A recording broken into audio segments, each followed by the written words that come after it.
eleitorais que conduziam, ou por um lado, à anulação da votação, ou então conduziam à recontagem dos votos. O que nós vimos na altura foi que esses tribunais deram provimento aos pedidos que eram colocados por esses partidos, pela RENAMO, assim como pelo MDM. O que nós vimos em última instância é que quer a CNE, que é algo muito estranho, nem devia ser a fazer isso, porque não é parte diretamente interessada, devia ser os partidos políticos prejudicados. Mas nós vimos a CNE, assim como a própria Frelimo, a recorrer ao Conselho Constitucional, com vista a fazer com que aquela decisão do Tribunal Judicial de Distrito de Cidade fosse anulada, alegadamente, porque nos termos da legislação eleitoral em vigor em 2023, não conferia, pelo menos expressamente, competência aos tribunais judiciais de distrito de cidade para anular a votação ou então para decidir para recolher os votos. E isto, na verdade, em termos de decisões que eram tomadas por estes tribunais, prejudicava a Frelimo. Então, era claro, ou claro evidente, que a Frelimo não teria nenhum interesse em ver estes tribunais judiciais de distrito de cidade com esses poderes. Com esses poderes, razão pela qual preferiu que esses poderes fossem conferidos à CNE, assim como ao Conselho Constitucional, que pela sua configuração, pela sua estrutura, são órgãos que eu sempre considerei quase que político-partidários. Mesmo pela maneira como os vogais da CNE são indicados, mesmo pela maneira como os juízes conselheiros do Conselho Constitucional são indicados. São indicados por confiança político-partidária. E é claro que numa situação como esta, em que nós sempre clamamos que as nossas instituições não são transparentes, não são imparciais, a decisão que vai ser tomada lá vai ser em favor daquele que tem poder de indicar mais vogais ou de indicar mais juízes. Neste caso concreto, a Frelimo. Dessa fazemos, houve para si alguma estranheza nesta coligação de que se fala muito, FRENAMO, na Assembleia da República, no sentido de se aprovar este pacote eleitoral que dá uma direção dos tribunais não decidirem, no sentido de anular ou mandar recontar votos em casos de fraude eleitoral? Boa noite, Macuaco. Boa noite ao Ivan e ao Cuco. A grande questão aqui, Macuaco, tem a ver com a confiança. Confiança entre os atores políticos, confiança entre os atores políticos e as instituições. E não só os atores políticos, mas o cidadão. De que as nossas instituições vão conduzir ou conduzem os seus processos de forma isenta e baseando-se estritamente e unicamente na lei.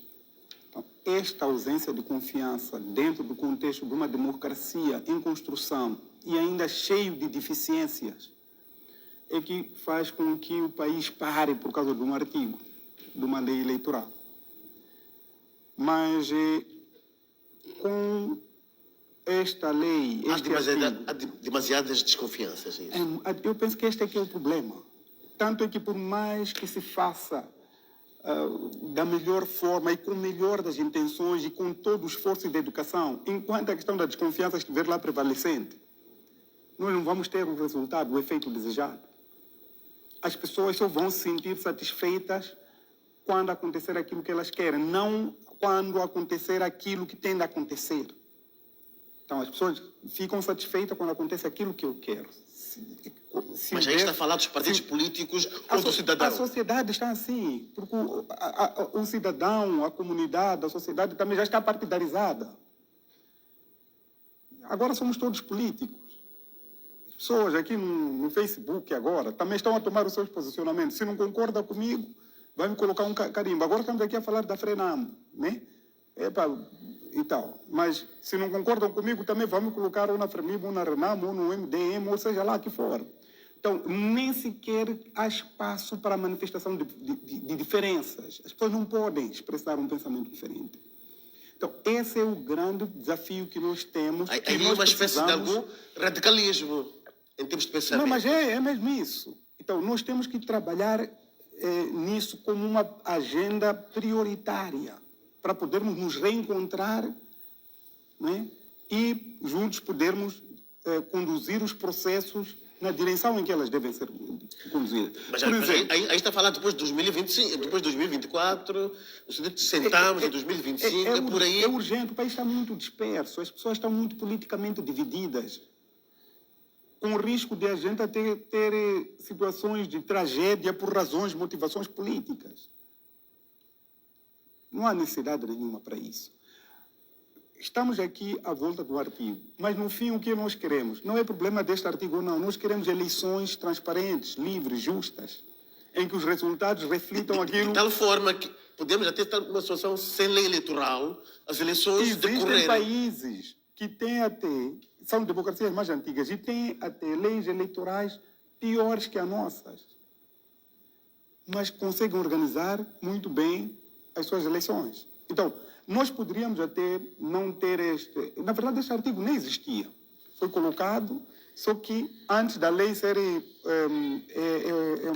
promulgada, ela foi devolvida e retirada. Então, estamos a fazer aqui um caso num copo de água, mas que sempre esteve vazio. Nunca teve nada lá. Mas está a virar um assunto. Por quê? Por causa da desconfiança. Mas este artigo até podia prevalecer lá e nós, se não devolvermos a confiança e não organizarmos convenientemente e devidamente o processo eleitoral, não é esse artigo que ia resolver o problema das eleições? Não vai fazer caso de quê? Não é esse artigo que resolve aquilo que os moçambicanos, que a comunidade internacional espera das eleições de Moçambique. Mas aqui temos duas questões. Deixa eu fazer.